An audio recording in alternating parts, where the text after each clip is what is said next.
How's it going? Good to see all you. Glad that you're here. Want to welcome those of you joining us from our campuses and Ada Bible Church online. If we haven't met, I'm Aaron. I'm one of the teaching pastors here, and just want to ask, how was your Christmas? A good time, yeah, with family. We had a fantastic time over at my house with my kids, although we picked up this bug. Anybody else got this running through the family? Man, it's nasty, and I'm guessing some of you are at home with sick kids. Hang in there, get better, and thanks for staying connected with us today. So I want to start out by saying this is a new two-part series. I'm just excited about this opportunity, and as we jump in, I want to think about what's coming next week. 2020, can you believe this? A new year, a new decade, and as somebody that grew up in the 1900s, I think of, yeah, that's right. I think of the year 2020, and it's like, what is this, a sci-fi movie? You know, I'm thinking, when I was a kid, I was thinking in 2020 we'd be in flying cars, living in Mars and things like that, but that's not the case. But I'm wondering, what kind of year are you looking forward to in 2020? I wonder if there are some changes that you'd like to make, some bad habits you want to kick, some healthy habits that you want to start, because this is the time of year when we start talking about New Year's resolutions, right? And I'm wondering, do you have any? I am the type of person that when I think about goal setting, I always think way too big. I don't know if you have this problem, but I came up with some resolutions, just 20 of them, okay? Like I said, I dream big, and so check them out. I want to eat healthy. I want to floss every night, exercise 3 times a week, read the Bible daily, spend more time with my kids, date my wife every week, pay off the credit card, give more money than last year, go to bed at 10 p.m. or earlier, start a garden, take a vacation, volunteer more, remodel the bathroom, disinfect my phone every week because that's important, run a 5K, teach my kids work ethic, learn a new hobby, relearn how to play the guitar. I forgot, give away clothes that I don't wear anymore, and journal every morning. Just 20 things I'm gonna get after this year. And I'm exaggerating a little, made a couple of them up, but you're probably thinking, dude, you need to focus, right? Nobody can actually follow through on 20 resolutions. And you know what, you're right. And so I wanna talk today about focusing on what's most important as we jump into the year 2020. And I want to share with you a story from our Bibles, from the Old Testament, about a guy named Nehemiah. So Nehemiah, you can find his story in a shocking twist in the book of Nehemiah. It's about a third of the way through the Old Testament. This is how these things work. And this story takes place around 450 BC. Now, in order to understand kind of what's going on in this story, we need to do like a little history of Israel recap. So as you may remember, Israel, God's people, they were enslaved in Egypt. And God raised up a leader by the name of Moses. You know the story, let my people go and all this. And God leads the people out of Egypt, out into the wilderness. And God raises up another leader by the name of Joshua, who leads the people into the land of promise, which would be called Israel. And so God gives his people this land, and he makes them into a nation. And it's all built on this agreement, this covenant, this relationship where God says, I will be your God, and you will be my people. And the deal is, as long as you obey me, as long as you worship only me, and you don't cheat on me with other gods from the neighboring nations, then I will always bless you, and I will always protect you.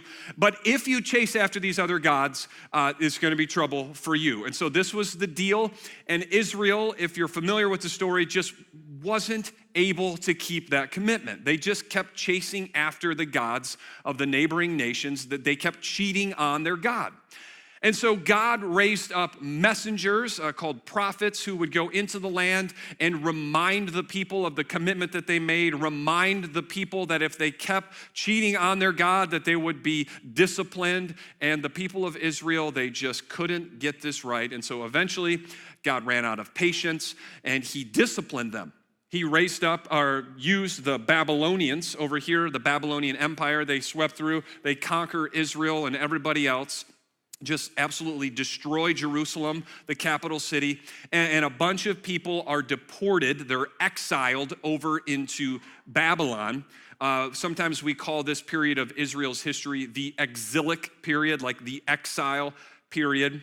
So as things go in history, the Babylonians were conquered by the Persians because there's always a bigger fish. And here's the Persian Empire around 450 BC. And the Persians, they were somewhat nicer than the Babylonians, I guess, and they permitted the people of Israel, God's people, to go back to Jerusalem and rebuild their city, rebuild their nation as a vassal state of the Persian Empire. Now, Nehemiah, he sticks around in the Persian Empire, and he is living in Susa, which is one of the Persian capitals, and he has an important role in the Persian Empire. He's a cupbearer. And you're like, what the heck is a cupbearer? Well, he serves the king, a guy by the name of Artaxerxes, which if you have or ever will get a Persian cat, I'm just saying, great name, Artaxerxes, write it down in your notes. Nehemiah is a cupbearer to the king, which means that he serves the king wine and other drinks. And you might be thinking, that's kind of a lame job. Well, listen, he had the utmost trust of the Persian king because people tried to poison the king so that they could become king. And so Nehemiah is like a trusted official in the palace of the king. Now, Nehemiah's story takes a radical turn when a group of his relatives return from some time in Jerusalem back to the Persian Empire, and they give a report on how things are going, how the rebuilding project of God's nation is going. And it's a bad report.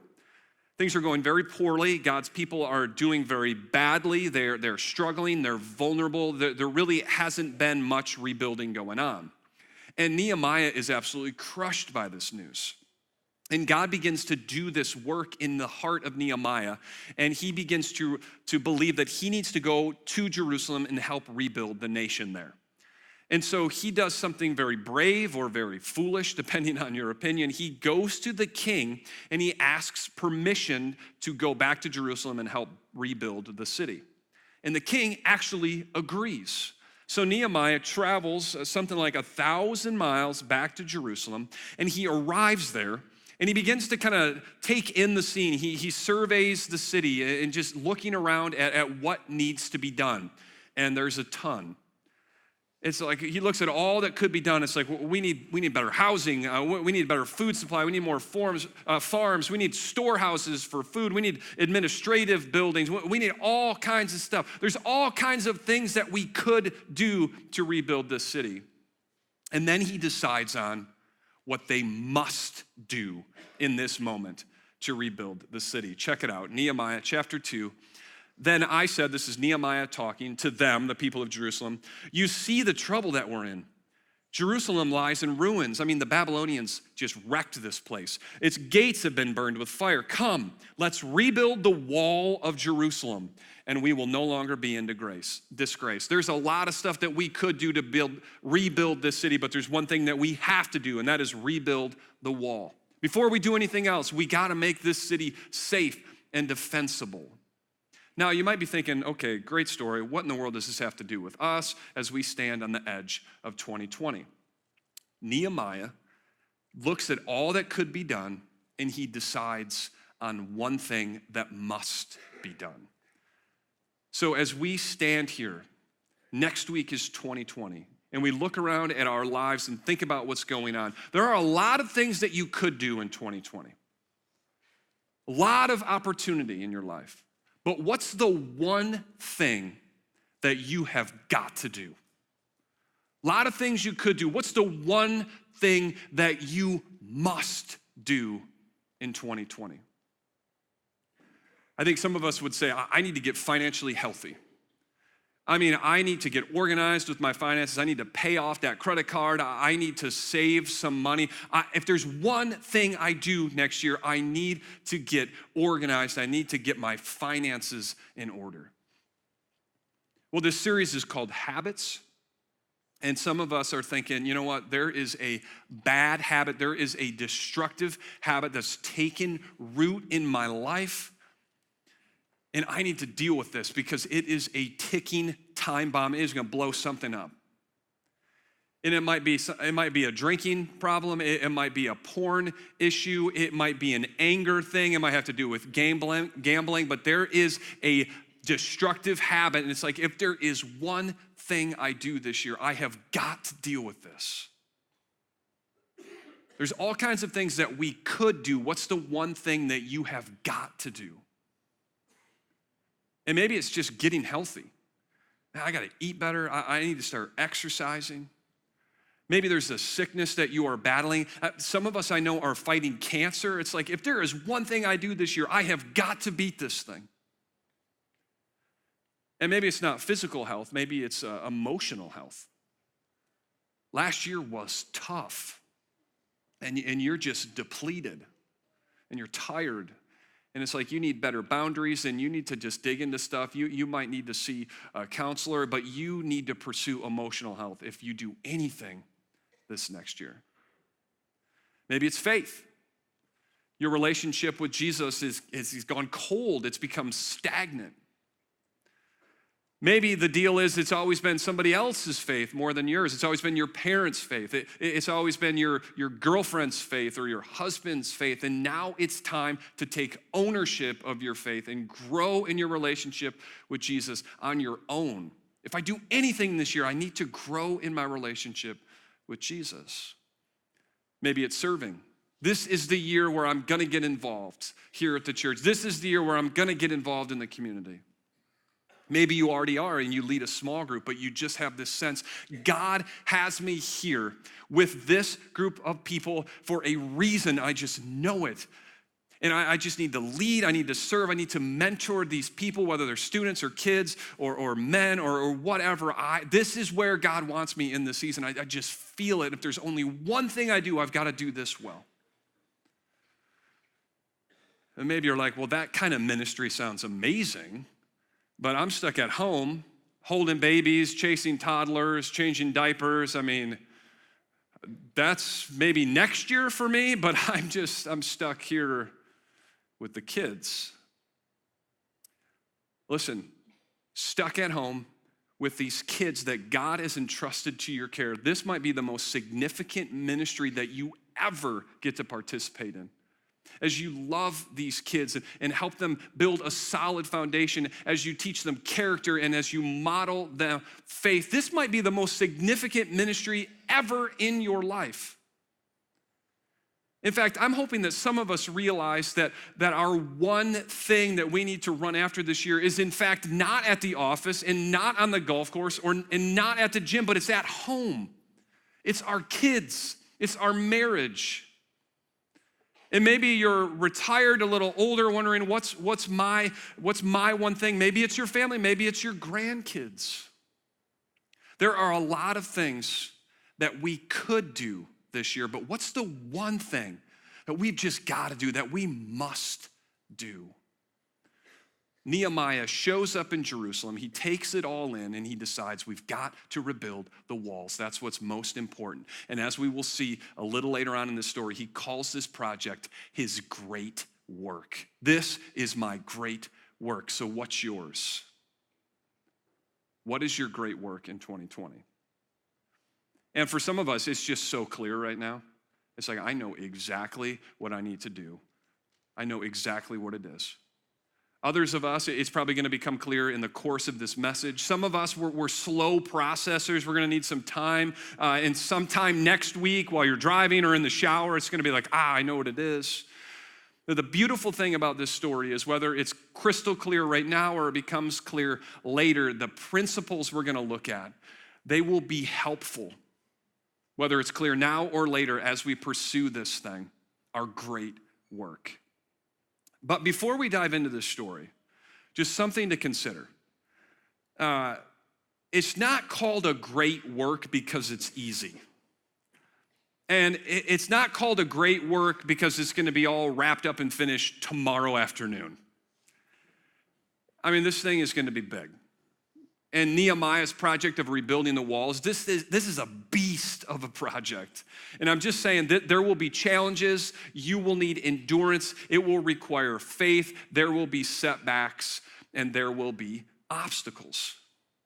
In fact, the rest of our time, we're going to explore the story in Nehemiah and uncover 3 obstacles that we can expect to run into as we pursue what's most important this year, as we pursue our great work. And so let's jump into this story. We're in Nehemiah chapter 6. We're about halfway through the book of Nehemiah. By the way, if you're thinking, you know what, my great work this year is to get into the scriptures and read it for myself, Nehemiah is a great place to start, especially if you're in any kind of leadership or ministry, just an amazing story. But we're in Nehemiah chapter 6. This project, this great work is underway, and Nehemiah, he gets a message. Check this out. Sanballat and Geshem, these are two leaders of area people groups. You might think of them as like tribal leaders or even warlords of people living around Jerusalem. They're not Jewish people. These guys have benefited greatly. They've profited from a weak and unprotected Jerusalem. And they are not interested in the slightest in Israel becoming stronger and in these walls. And so they want to talk about this. They sent me a message. Come, let's get together in one of the villages on the plain of, and I looked this up in the Hebrew, and it's pronounced, oh no! It's a dad joke. I apologize. So they want to get together on the plains of Ono. Can we talk about this? Can we talk about this wall building project? And here's Nehemiah's response. And I sent messengers to them saying, I am doing a great work. Here's his phrase for this project. I'm doing a great work and I cannot come down. Why should the work stop while I leave it and come down to you? He's like, why should I climb down off the walls, stop the project, travel 25 miles-ish to the northwest, and spend this time with you, travel back? No, I'm not going to do it.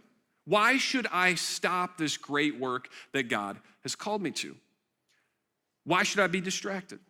But Sanballat and Geshem, they are persistent. Look at this. 4 times they sent me the same message, and each time I gave them the same response. They just keep coming. No, let's get together. Come on. Hey, let's meet up. And each time Nehemiah gives them the same response. Here's the deal. The first obstacle that you can expect to run into as you pursue your great work is this right here: distraction. Distraction. There will be opportunities, there will be people, there will be situations that will distract you from what is most important this year. And they're just gonna keep coming. 4 times. Hey, let's meet up. Hey, let's meet up. You will experience distraction. But Nehemiah gives us a beautiful word to deal with distraction, and here it is. No. Hey, can we meet up? No. Oh, I got this nice place on the plains of Ono. No. Hey, man, but for real, I mean, come on, no. Hey, shouldn't we maintain good relationships? We're neighbors. No. No. He just keeps saying no. So here's the deal. You will run into distraction. Question, is there a distraction you need to say no to this year as you pursue what's most important? I mean, if what's most important this coming year is getting financially healthy, I'm just saying there's gonna be some distractions, and they might be shiny and they might be electronic. Just some opportunities that are gonna come your way that might distract you from being financially disciplined. Are there distractions that you need to say no to? And isn't it hard to say no to opportunity? I mean, the willpower that some people have to say no to temptation, to say no to distraction, how do you get that kind of heroic willpower? Well, actually, I read this book in preparation for the series called Atomic Habits. Maybe you've heard of it. A guy by the name of James Clear. And the deal with this book is he talks about willpower kind of being more of a myth than anything. Check out what he says here. He says, disciplined people, I mean, the kind of people that can say no, they're just better at structuring their lives in a way that does not require heroic willpower and self-control. In other words, they spend less time in tempting situations. See, the people that are disciplined, that create healthy habits, that are able to say no and break destructive habits, it's not that they have some kind of heroic and superpowered willpower. No, it's just that they avoid tempting situations. And so if there's a destructive habit that you need to break this year, you don't need heroic willpower. What you need is to say no to the distraction of certain environments or maybe groups of people. I mean, if you're dealing with a struggle with pornography, just being home alone, don't go there. You don't need heroic willpower, just don't put yourself in that environment. If you're trying to walk away from drinking too much, I mean, that group of people, when they go to that place and when you're with them, it just always happens. Well, just don't go there. Remove yourself from that environment. It could be a distraction that you need to say no to. Is there something that you need to say no to this year as you pursue what's most important? Story from my life. Here's a picture. Beach volleyball, okay. You're not gonna believe this, that's me, right, okay. Now, I know there's something probably somewhere that the pastor should not show this kind of picture of himself during a sermon, but here we are, okay, I'm sorry. So I love beach volleyball. I have played beach volleyball since I was 10 years old. I mean, every summer for 30 years, except for last summer. Last summer, I did not play. Why? Because I'm washed up? No, that's not why. Here's why I said no. Okay, God has blessed my wife and I with 5 kids, amazing kids. And I have, as Jeff talked about a couple weeks ago, recently more responsibility, more leadership opportunity, more preaching opportunities here at Ada. And I just feel called to this place. I just believe that God wants me here. And I love being a part of this. But I can't say yes to everything. And so I ended up saying no to beach volleyball last summer for the first summer in 30 years. And what I'm not saying is that if you're gonna pursue what's most important in your life, yeah, you can't have any hobbies and you can't do anything fun and you can't relax. That's not what I'm saying. But what I am saying is this, that every no is a yes. And there are seasons and there are times when in order to say yes to what's most important, in order to say yes to your great work, you're gonna have to say no to some other things. I chose to say yes to spending time with my kids and my wife, and yes to my ministry, and I had to say no to something, beach volleyball, in order to make that happen. Now, the flip side is also true. Every yes is a no. There are times that when saying yes to something, you are choosing to say no to what is most important. You can't say yes to everything if you're gonna pursue what matters most in your life. And so a question: is there a distraction that you need to say no to? And I'm telling you, write it down, bring it up in your small group, talk about it with your spouse. If you're gonna make some movement on this, you probably need a conversation, you probably need some accountability. Now, if you're following this story in your own personal copy of the scriptures, or maybe you're reading along in the digital bulletin, you may have noticed that just kind of breezed right past a detail in this story that kind of shows that there's more going on here. And here's that section of scripture I'm talking about, the second half of verse 2. But they, Sanballat and Geshem, they were scheming to harm me. It's like, not only were they trying to distract me, but there's something else going on here. They're scheming to harm me. Now, how does Nehemiah know that they're trying to hurt him? Well, one clue would be they're calling for a meeting in a place called the Plains of, oh no! See, what you don't want to do is double dip on the dad joke. That's just a bad idea. Okay, so these guys, they're not only distracting, they're resisting what he is doing. Look at this. Then the 5th time, so they're calling for this meeting a 5th time, Sanballat sent his aide to me with the same message, and in his hand was an unsealed letter. There's something new here, an unsealed letter. What's up with this? Well, you know how a sealed letter works. If I send you a letter and it's sealed, it is for you and your eyes only. I mean, you can't go into other people's mailboxes, take their mail, and open it and read it. That's against the law, right? That's a sealed letter. So what's up with an unsealed letter? That is a letter that's for everybody to read. And so he's got something in his hands that's not just for Nehemiah, but it's for everybody. What's in the letter? Here we go. It is reported among the nations, and Geshem says it is true, that you and the Jews are plotting to revolt, and therefore you are building the wall. Moreover, according to these reports, you are about to become their king. Listen, Nehemiah, we all know what's going on here. You're rebuilding the wall so that you can set up a little kingdom, so that you can be king, so that you can revolt against the Persian Empire. We all see what's happening here, Nehemiah. And he goes as far to say, now this report will get back to the king. And he's talking about the king of Persia, Xerxes. And so come, for real this time, let's get together. It's a threat. Listen, you better meet up with us because this is going to get back to the king. We're going to make sure of it. Now, you might be thinking, well, this is dumb, right? Like, the king's not going to fall for this. You got Nehemiah, one of his trusted palace officials, who was a cupbearer, who was given permission to rebuild the city. He's not going to fall for this scheme, this trick. Well, except for this happened before.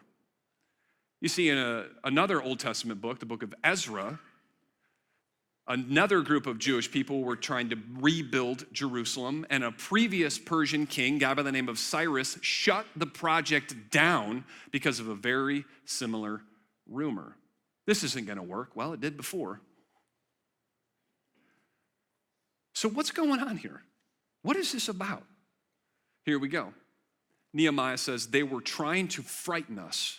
These are scare tactics. They're trying to frighten us, thinking their hands will get too weak for the work and it will not be completed. If we scare them, if we make them afraid, they won't finish the project. What Nehemiah encountered here is something that we can expect to encounter, an obstacle that we will run into as we pursue what's most important this year, and that is fear. Fear. Fear paralyzes us. What if I'm not strong enough? What if I'm not smart enough? What if they say no?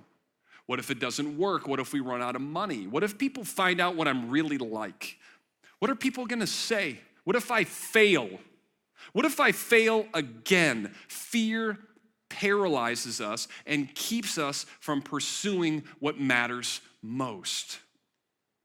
And now Nehemiah's got this situation on his hands where the people are getting afraid. You don't mess with the Persian Empire. This is like the world superpower. They will sweep in and they will wipe you out. What is Nehemiah going to do with this? Well, here we go. But I prayed, now strengthen my hands.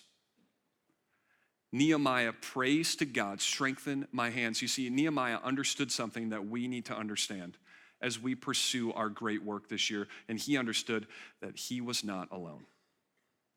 This was not Nehemiah's project, this was God's project, and he was not alone. And I think some of us need to hear this so badly because as we pursue what's most important, we feel incredibly alone.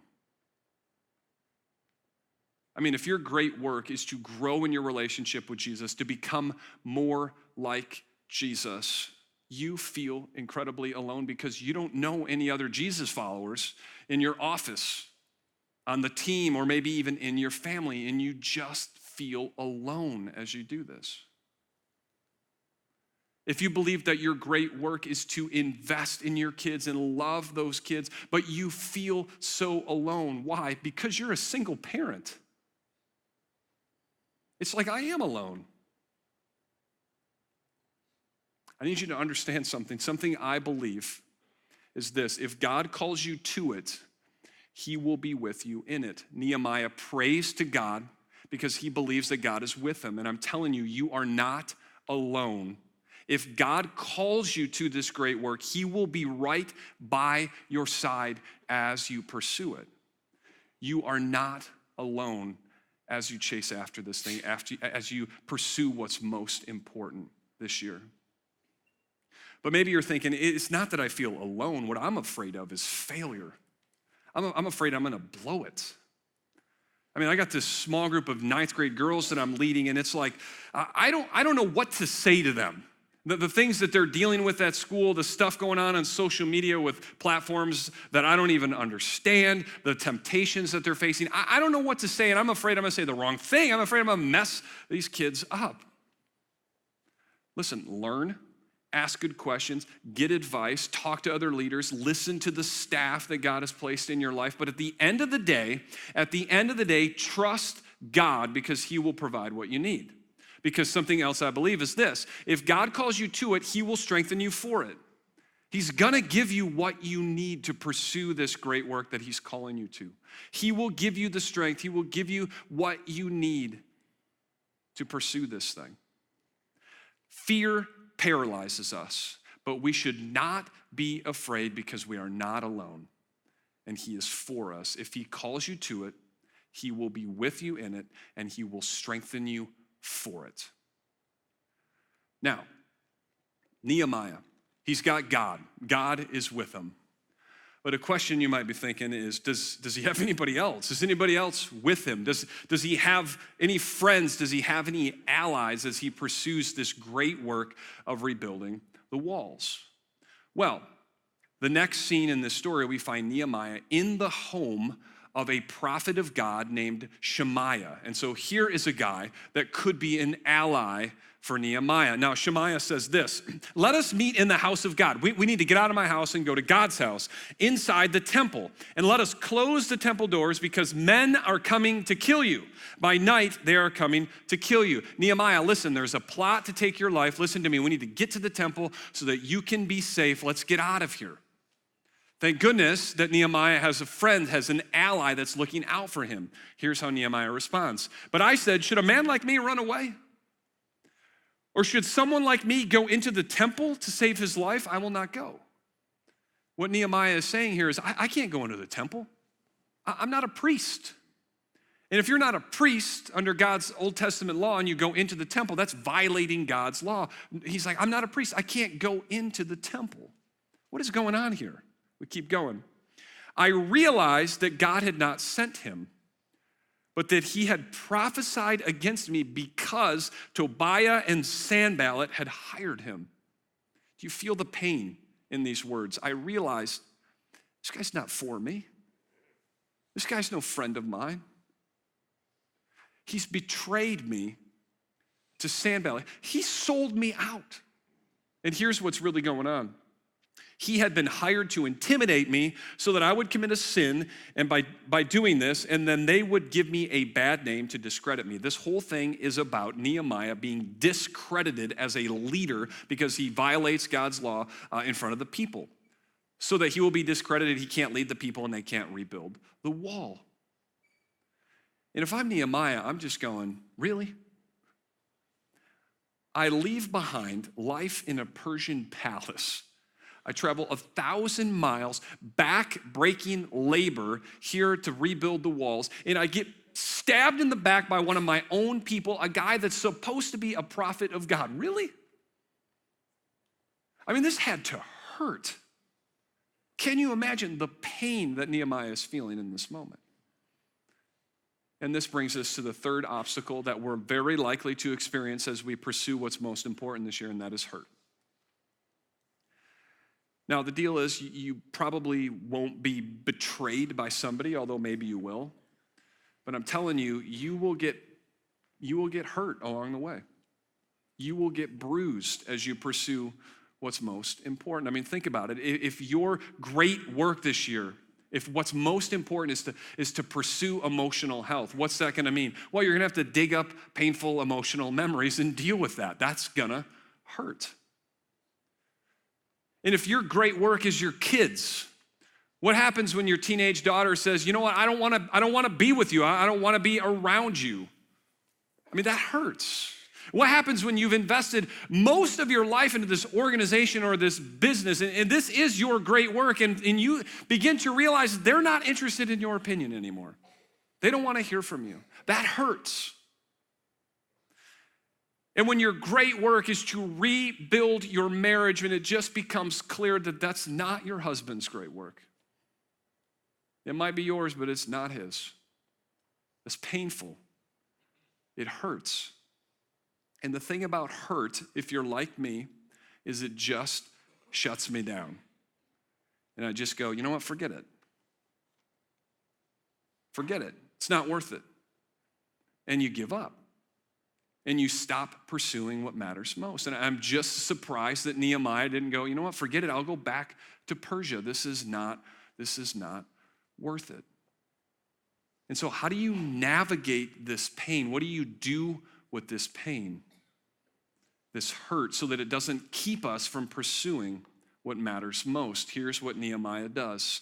He prays yet again, and he says, remember Tobiah and Sanballat. Remember them, my God, because of what they have done. Remember also the prophet Noadiah, Apparently there was another prophet that had wronged him, and how she and the rest of the prophets have been trying to intimidate. Remember them. Remember what they did to me, God. God, remember what these people did to me. He takes his pain, he takes his hurt, and he brings it to God. It's as if he believed God actually cares about what he's going through. And what if he does? What if God cares about what you've been through, what you're going through, and what you will go through? What if he actually cares about that? Peter, one of Jesus' disciples, he put it this way: cast your cares on him because he cares for you. And I just think this modeling that Nehemiah gives us of taking pain and hurt to God is so important, because so often our hurts, they sideline us. They keep us from pursuing what's most important. Because we end up sabotaging our work because we take that hurt and we use it as a weapon on other people in revenge, or we begin to let it spill out on our kids or coworkers. Or we take that hurt and that pain and we just bury it. And we just go, it's fine, I'm fine, and don't ask. And I think we all know that both of these strategies are excellent ways to do unbelievable damage to ourselves and the relationships around us. But Nehemiah models this third way of bringing that pain to God and trusting in his goodness, his compassion, and his justice. Because he goes, remember what they did. And here's the truth, that God will right every wrong in his time, and every wrong action will be held accountable.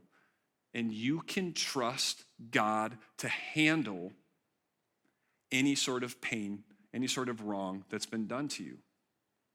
And when you give him that, and give it that retribution or whatever away to him, it just brings a freedom and a peace that allows us to continue to pursue what's most important. And so you can, and I would argue you should, bring your pain and your unfiltered hurt to God. He desires it, he welcomes it. And if you don't believe me, read the book of Psalms. I mean, you got King David writing some prayers to God that when you read them, you're like, can you say that to God? And apparently you can, because it's in the Bible. And all I'm saying is this might be a season where your prayer journal needs to be a little bit more unfiltered, a little bit more real, a little bit more raw, because you need to bring that pain to God and let him take it for you so that you can be free, so that you can experience peace, so that you don't get sidelined from chasing after what's most important in your life right now. Don't let hurts sideline you from pursuing what matters most. So Nehemiah, you might be wondering, is he going to pull this off? I mean, a lot of resistance, a lot of difficulty. Is he actually going to rebuild these walls? Well, we get a very short answer in verse 15. So the wall was completed on the 25th day of Elul in 52 days. 52 days. That seems short, doesn't it? It seems like record pace. It's almost like God was involved. And I think he was. I mean, as we've said, if he calls you to it, he'll be with you in it, and he'll strengthen you for it. In 52 days, I think it's pretty clear that God was involved in this. Now, there's something I want you to see as the story wraps up that I think is so important. Check this out. When all our enemies heard about this, all these people that have been trying to stop and resist and distract, when they heard about this, all the surrounding nations were afraid. And they lost their self-confidence. Why? Because they realized that this work had not been done, that this work had been done with the help of our God. It wasn't just Nehemiah. It wasn't just the Jews. No, God, the God of Israel, had been involved. And the people were like, whoa. They were blown away. Here's the deal. Nehemiah and these Jewish people that were working with him, they had an audience as they pursued what was most important. They had an audience in the surrounding nations, and they were blown away. And they realized the God of Israel has been involved in this. And what I want to suggest to you is that as you pursue what's most important this year, as you pursue your great work, it's very likely that you too will have an audience. It might be friends, it could be coworkers, neighbors, your kids. But there is an opportunity as you pursue what matters most for their faith to be impacted? And what if God desires not just to do something in you, but through you, through your story, to grow the faith or maybe even spark new faith in other people in your life, in your audience, through what he does in your life? There's a huge opportunity here. And what if God desires to do something in them through you as you pursue your great work? So, Nehemiah, he shows up in Jerusalem. He takes a look at everything going on, and it's like there are a lot of things we could do. And he decides on the one thing that they must do. They've got to rebuild the walls. And I showed you my list of resolutions, 20 of them. I mean, let's be real, no way, right? I need to focus. There are a lot of things you could do in 2020. What's the one thing that you must do? What's your great work? And my hope and my prayer for you is that as you pursue this thing, that you will say no to the distractions, that you will remember that God will be with you and that he will strengthen you for the work, and that you will take the pain that you come across as you pursue this thing, that you will bring it to him so that you don't get sidelined, because there is an opportunity for God to do something pretty amazing in us and through us this year. And so as we close, let's pray together. God, I'm just so grateful for today. God, I'm grateful for a new year. Sometimes we need a restart. Sometimes we need a fresh beginning. God, I'm just grateful that you designed life in this way. And God, I just recognize that there are opportunities. There are difficult roads ahead for some of us. Some of us really do need to do battle with a destructive habit. God, would you strengthen us? Would you surround us with brothers and sisters that would love us well and encourage us and challenge us and keep us accountable? God, some of us feel so alone in what we're doing. God, would you make your presence known to us? Would you give us friends in the midst of this challenge? God, we love you. We're so grateful for you, and we pray all this in the name of your son, Jesus. Amen. Hey, thanks for being here. Have a great rest of the weekend, and we'll see you next time.